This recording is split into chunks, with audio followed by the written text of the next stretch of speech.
Look upon its prowess, its movement full of spark. Its claws cut through the silence, its fangs bite through the dark.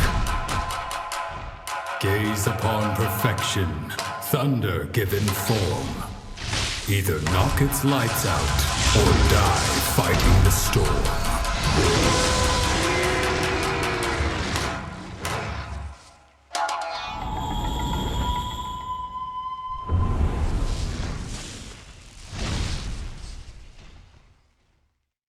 Ladies and gents, boys and girls, Dougs and Dickheads, it is your boy, Dak908, aka the Dick Dug himself, and today, guys, we're looking at Zinogre. Now, Zinogre is a monster who got his rocks off his introduction in Portable 3rd. He's been a fan favorite since then, like even rivaling that of Rathalos as what should be, in some cases, be the mascot for the entire series.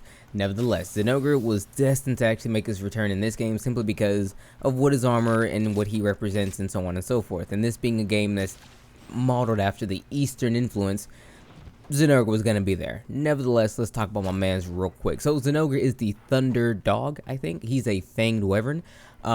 He has a lot of good things about him. If you fought Magnamalo, which you should have at this point, if you fought Magnamalo, you'll see a couple things where you can see, Magnamalo got this from Zinogre, because Zinogre was definitely first, and you'll see a lot of the similarities between the two. But the thing that really amps up Zinogre above most others is the way in which he gets amped up. His means of getting charged up is actually super cool. He has a symbiotic relationship with the Fulgur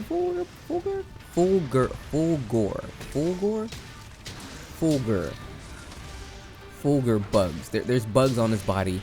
Has a symbiotic relationship with actually give him the electricity. He himself, I guess, doesn't have electricity in it of himself. He gets it from the bugs. Nevertheless, he is a monster that likes to move a lot. He has lots of really good movement. He has lots of really great attacks. He has the means to mix you up. He has the means to cross you up, and he has the means to do a lot of damage to you if you're not paying close attention. He also has a nifty little trick about him, much like the Nargacuga that I didn't actually mention in the Nargacuga video. Nargacuga, when he's not in rage, can actually not fall into pitfall traps, where in which Zinogre, if you actually lay a shock trap down, you'll actually charge him up.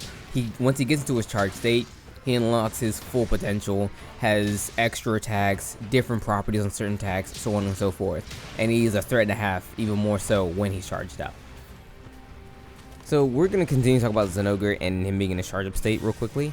Mostly because I was going to talk about his attacks and everything, but you guys remember how I had that new segment where I talked about attacks and all that, and showed you every single attack that a monster had and so on and so forth.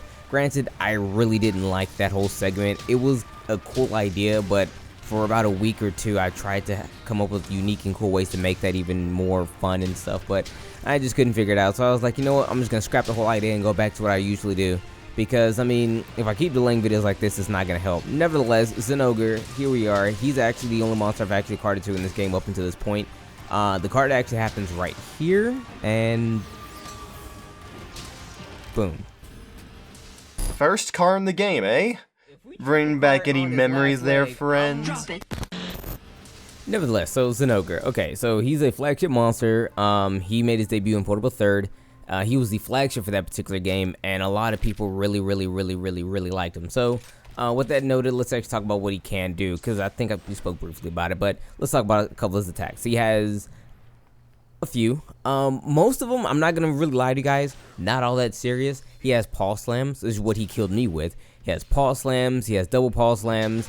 He has headbutts. He can do a tail flip. He can do a tail spin.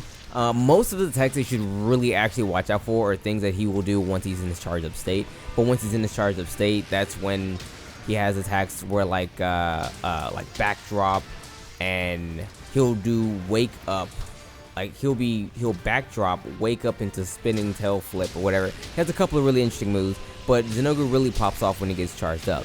Like I said before, if you lay a shock trap down when he's not, well, actually, just don't lay shock traps down for Zinogre. Just don't do that.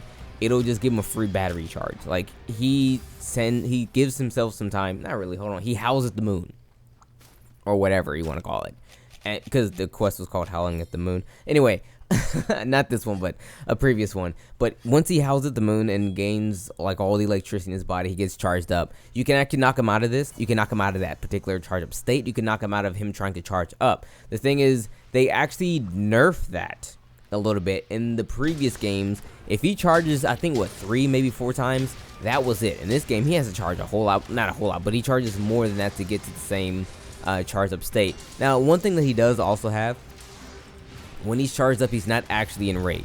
That's something that isn't inherently true to himself.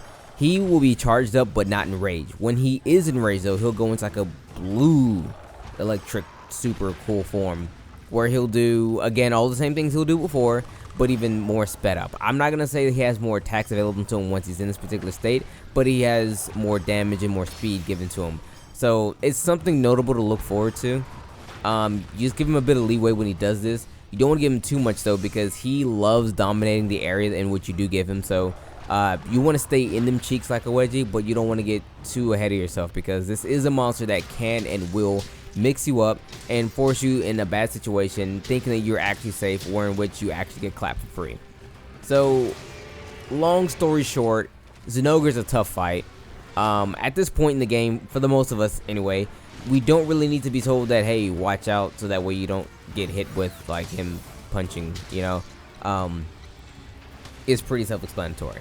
But I did want to make note of these particular attacks, so the ones that we did talk about briefly. Oh, also he has this charge up paw slam. That's a new attack. He'll charge it up. Well, it's not new, but it's new to base Zinogre. Pretty sure Thunderlord had it. Quote me if I'm wrong. So it's really just him like utilizing more of his charge energy. Oh yeah, he shoots electric balls. I probably should have done that segment. I don't know. I'll talk to you guys about that more later. Like what we could do to change it up, like change up the standard Dex videos. Until we come up with a concrete thing, I'm just gonna make them as we normally do them.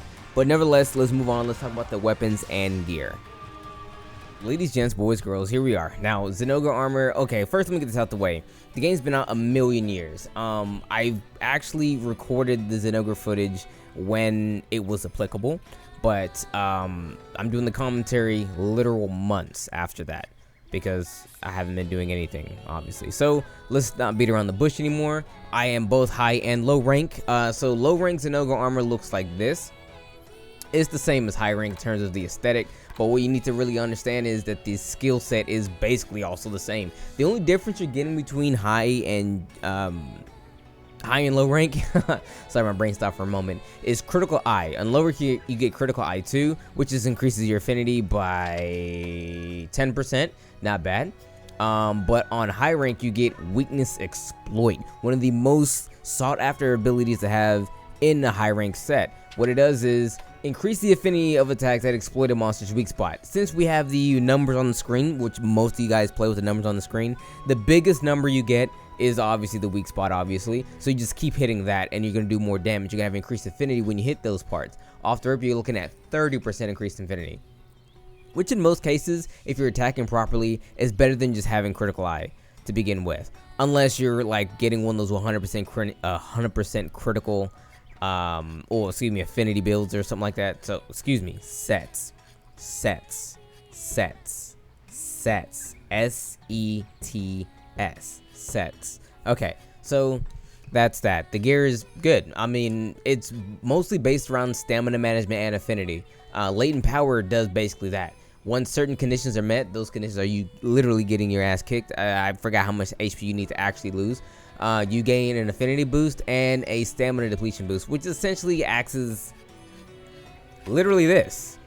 Constitution. You get Constitution on top of like crit eye. So latent power is crit eye and Constitution sometimes. It's kind of cool. So the armor is pretty good. It's not bad. It's okay for both high and also low rank. Low rank, you get the same skills, of course, minus the weak split. Instead, you get crit eye. Blech, can't talk. So once I've done the commentary, guys, I apologize. So yeah, the weapons, however, I don't have to show you, but the weapons are great. Like, I'm not gonna show you because this is someone's first video. Maybe someone's still in low rank, so I don't want to show you guys all the weapons, because in order for me to do that, I'd have to like cheat. But I'm not gonna do that. But take my word for it. Its weapons are lightning. They're very good, solid green. They're gonna be some of the, if you're low rank, there's gonna be some of the first level 4, I think they're called. weapons that you'll probably get. Between it and Tobikadachi, which you just fought, it really depends on what weapon type you actually have that you really are going to want to run for you to pick whatever weapon type. Zinogre is a flagship monster. He has a type weapon for every single weapon type, but depending on if that weapon is suited for your playstyle will really dictate if you either go it or Tobikadachi. All in all, still very solid. End game though, I would probably pick Zinogre over Tobikadachi, but that's just a personal preference. Nevertheless, good stuff. Zinogre has great armor and weapons. Get them. I skipped ahead like 3 minutes because I can't stand this monster and I want this video done. So, Zinogre, to wrap it up, gear is great. The fight is actually very good. It's a better fight than what it used to be, so a lot of people will be like, well, Dak, it's a better fight now. It's not as annoying. I mean, yeah, but it's still Zinogre. It still pisses me off and whatever. So I'm just honestly tired of talking about him. Like, I think another issue that made me stop making these videos is that these last 3 monsters are monsters that I cannot stand. So it's just like, I have no want to get up to make these videos. It's kind of tough. I wake up in the morning and on the checklist it's like, yo, make this Zinogre video. I'm like, postpone it to later. But nevertheless, let's get on. Let's get it on. Okay. His attacks in his normal state aren't really much to really worry about. You can just kind of fight him and you'll be okay. Granted, pay attention to these attacks because they will open up new possibilities for him what he actually does when he's charged up. When he's charged up and enraged or just charged up, those same attacks take on different properties, additional properties more so often than not, and also additional mix up and cross up and smacking combination. So you'll find yourself in situations where it's like, yo, damn, Zinogre is really pressing me up against the glass. What do I do? Well, you just have to get out the way. Do all that you can to make sure that you don't get hit with in this madness. Pay very close attention to his attacks. They have very huge tails. Use that to your advantage and circumvent all that he actually can do by knocking him over. Once you knock him over, stun him, trip him, whatever you want to call it, when he's in his charge state, he reverts back to his regular state, making the fight easier again. That's the best obvious choice I can actually tell you to what to do. Just beat him, knock him over, break parts. Save part breaks for when he's charged up. That's what I used to do when fighting Gen Marana. He's not in this game, but I used to do that because the free flinch made it to where he wasn't going to smack the hell out of me. Same rules apply here when fighting Zinogre. If you knock him over or topple him when he's actually super charged up, you'll get a free smack. Do not put down any shock traps. Don't do it. You're hurting yourself. Make the gear. It's good. I'll see you guys next time. Don't know what monster's next.